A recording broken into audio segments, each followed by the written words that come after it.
धनुर्दास जो थे ना, उनकी पत्नी बहुत सुंदर थी, इतनी सुंदर थी कि संसार तो उनको दिखता ही था। धनुर्दास को भी इतने वर्ष ब्याह को हो गए, वो भी अपनी पत्नी को देखे बिना रहता नहीं, इतनी सुंदर। और उसकी सुंदरता का वर्णन भक्त चरित्रों में ऐसे किया गया कि धनुर्दास खुद पहलवान था, बहुत अच्छा शरीर था उसका, धनवान भी था, सोने के आभूषण पहन करके, रत्न पहन करके रहता था। लेकिन उसकी पत्नी जब बाजार जाती थी तो नियम था धनुर्दास के बिना नहीं जाएगी, वो साथ ही जाएगा। क्यों? वो छतरी लगा के चलता था पत्नी के ऊपर, और वो भी पीछे पीछे नहीं चलता था, पत्नी के ऊपर छतरी लगा के उल्टा चलता था ताकि उसका मुख मुझे दिखता रहे। ऐसा प्रेमी देखा? महाराज, किसी का प्रेम ऐसा होगा भी तो वो संसार के सामने तो छुपा ही लेगा, बाजार में तो ऐसे नहीं घूमेगा। पर धनुर्दास के प्रेम की स्थिति इतनी ऊंची थी कि वो बाजार में घूमता था ऐसे, पत्नी के ऊपर छतरी लगाए उल्टा उल्टा चलता था उसको देखता हुआ। पत्नी बताती थी आगे गड्ढा है, उछल जाता था उल्टा ही।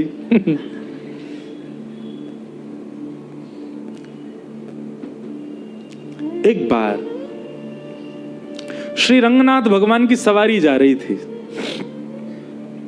आगे सब लोग चल रहे थे हटाते हुए भीड़ को, हट जाओ हट जाओ, रंगनाथ भगवान की सवारी आ रही है। और सबसे आगे श्रीमद रामानुजाचार्य जी चल रहे थे, ठाकुर जी की सवारी चल रही है तो आचार्य आगे चल रहे थे।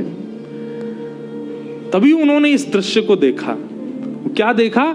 धनुर्दास अपनी पत्नी के ऊपर छतरी लगाए उल्टा चल रहा है, उसको देखते हुए। अब नगर बाजार के लोग तो हंसी उड़ा में एक दूसरे, देख देख देख देख देख धनुर्दास को देख, कैसा जोरू का गुलाम है, देख। रोज उसको देखने के लिए अलग भीड़ लगती थी। उसकी पत्नी जब बाजार जाए तो भीड़ अलग लगती थी, अटारियों पर, छतों पर, नीचे लोग देखते थे, देखो कैसे जाता है। लेकिन रामानुजाचार्य जी की जब दृष्टि पड़ी, रामानुजाचार्य जी के आसपास के लोग भी सब उपहास करने लगे उसका, और किसी ने कह दिया कितना कामी व्यक्ति है। लेकिन वही बात है ना, श्रीमद् भागवत जी कहती हैं प्रयच्छति गुरु प्रीतो, गुरु यदि आप पर मेहरबान है, गुरु यदि आप पर प्रसन्न है, आप चाहे कितने भी घनघोर दलदल में क्यों ना हो, ठाकुर जी को उबारने आना पड़ेगा यदि आपके गुरु प्रसन्न है तो।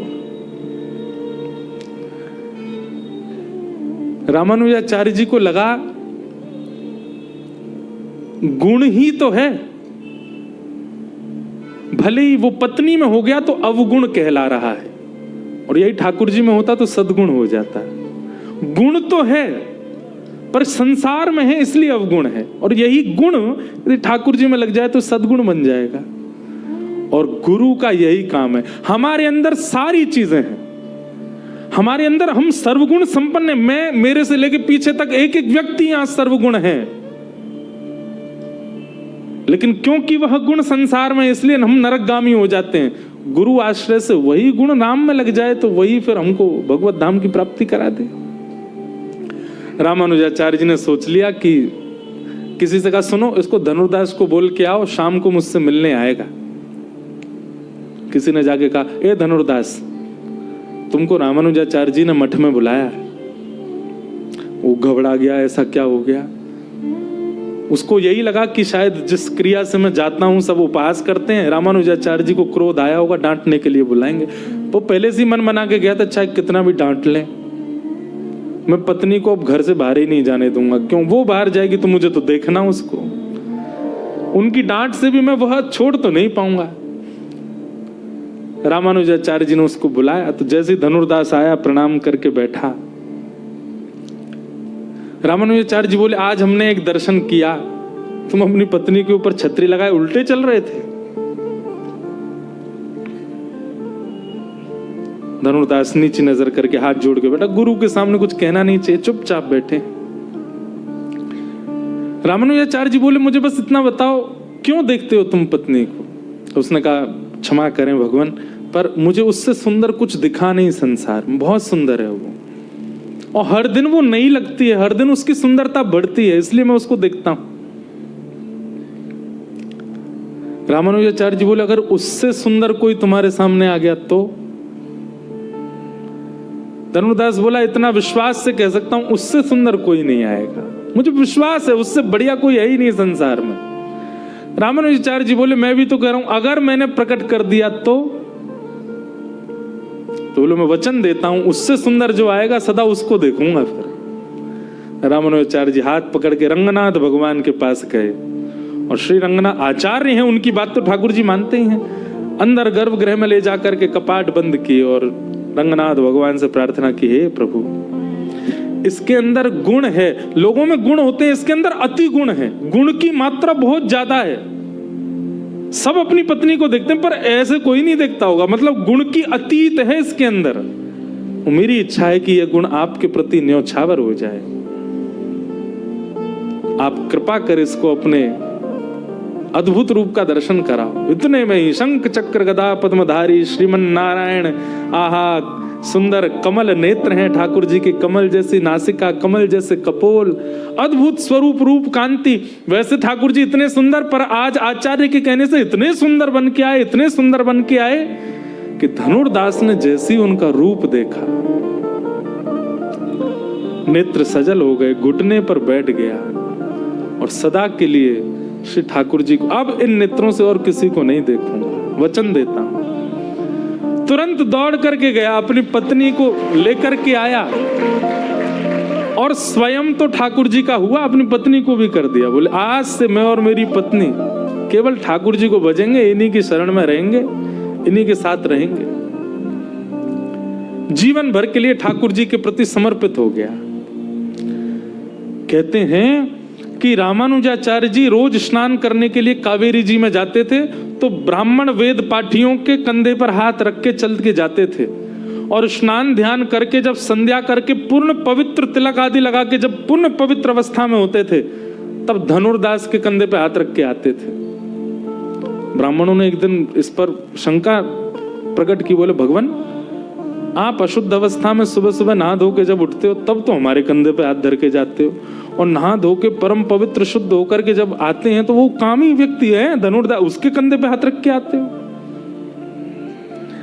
रामानुजाचार्य जी ने कहा कि तुमने उसमें काम का दर्शन किया परंतु उसमें गुण का अतीत था, वही गुण ठाकुर जी में परिवर्तित हो गया तो वही अवगुण ही बहुत बड़ा गुण बन चुका, और ये मैं बताऊंगा नहीं, तुम्हें दिखाऊंगा एक दिन उसका गुण। कैसे दिखाया? एक दिन रामानुजाचार्य जी कथा कर रहे थे वाल्मीकि रामायण, और वाल्मीकि रामायण में प्रसंग आया कि विभीषण शरणागति का जब प्रसंग आया कि विभीषण शरण लेने के लिए आया राम जी की, तो भगवान ने जैसे ही भगवान को पता चला कि विभीषण आया तो ठाकुर जी ने सुग्रीव और वानरों की सब सेना को भीतर ले जाकर के सबसे पूछा। क्या पूछा? इस सुग्रीव शरण में आया, इसको शरण में लेना चाहिए कि नहीं लेना चाहिए? ये प्रसंग रामानुजाचार्य जी सुना रहे थे तो सामने बैठा धनुर्दास इतना रोया, इतना रोया, इतना रोया, उठ करके कथा से ही चला गया। सब ब्राह्मण देवता उसकी हंसी उड़ाने लगे, बोले ये वही है जिसके कंधे पे हाथ धर के आते हो आप, तो कथा के बीच में से ही चला गया। रामानुजाचार्य जी बोले उसको बुला के लाओ, बुला के लाए। सभा ऐसी ही बैठी थी, सब जैसे आप बैठे हो। धनुर्दास से पूछा तुम गए क्यों? बोले भगवान मैंने आपसे कथा में सुना कि राम जी भक्त वत्सल हैं, वो सारे दोषों को नजरअंदाज करके सबको अपनी शरण प्रदान करते हैं, परंतु विभीषण जब उनकी शरण में आया तो उनको शरण देने की वजह वो सबसे पूछ रहे हैं कि इसको शरण में लूं कि नहीं। जब विभीषण जैसे भक्त के लिए ठाकुर जी को पूछना पड़ रहा है तो मेरे को तो कभी भगवत प्राप्ति होगी नहीं। समझ में आई बात? उसके दुख का कारण क्या था, उसके शोक का कारण क्या था कि विभीषण जैसे को शरण लेने के लिए ठाकुर जी इतनी बड़ी मीटिंग कर रहे हैं, तो मैं तो फिर किसी लायक नहीं हूं, मुझे तो ठाकुर जी कभी शरण में नहीं लेंगे। इस बात से मेरे को रोना आ गया, मैं विरह व्याकुल हो गया, मैं उठ के चला गया। तब रामानुजाचार्य जी ने बताया है किसी की ऐसी विरह की स्थिति कि वो विभीषण की स्थिति और अपनी स्थिति को कंपेयर करके कह रहा है कि ठाकुर जी जब उसको लेने में इतनी मीटिंग कर रहे हैं तो मुझे कैसे लेंगे। तब रामानुजाचार्य जी ने कहा कथा पूरी सुनो। बैठा, तब बताया कि सुग्रीव ने मना किया कि रक्त तो एक ही है, रावण का ही वंश का है, वो भी कहीं ना कहीं राक्षस तत्व तो होगा, आप उसको शरण मत लो। कई लोगों ने मना किया कि ठाकुर जी आपको परख लेना चाहिए विभीषण को, उसको अभी शरण में नहीं लेना चाहिए। एक प्रकार से मना हो गई सभा में कि विभीषण को शरण नहीं मिलेगी। ठाकुर जी उठ करके बाहर गए। सबको लगा कि इसको ठाकुर जी मना कर देंगे, लेकिन बाहर जाती ठाकुर जी ने क्या किया, सबके मना करने के बावजूद भी विभीषण को उठा करके हृदय से लगाया और हृदय से लगा करके उसको शरण प्रदान की। तब रामानुजाचार्य जी बोले भगवान ने सभा इसलिए नहीं बुलाई कि सबकी बात मान करके भगवान उसको शरण में लेंगे। ठाकुर जी तो उसको शरण लेने का मन पहले ही बना चुके थे। ठाकुर जी तो केवल आसपास वालों की स्थिति परख रहे थे, इन लोगों की स्थिति कैसी हुई है, ये अभी भी अवगुण देख रहे हैं कि नहीं। और ठाकुर जी ने देख लिया कि इनकी दृष्टि अभी भी अवगुण देखने वाली है। ठाकुर जी ने किया वही जो ठाकुर जी का स्वभाव है। शरण गए प्रभु ताहि ना त्यागा। शरण में जो एक बार आया ठाकुर जी उसको त्याग नहीं करते, चाहे वो विश्वद्रोही क्यों ना हो, उसको लेते हैं ठाकुर जी।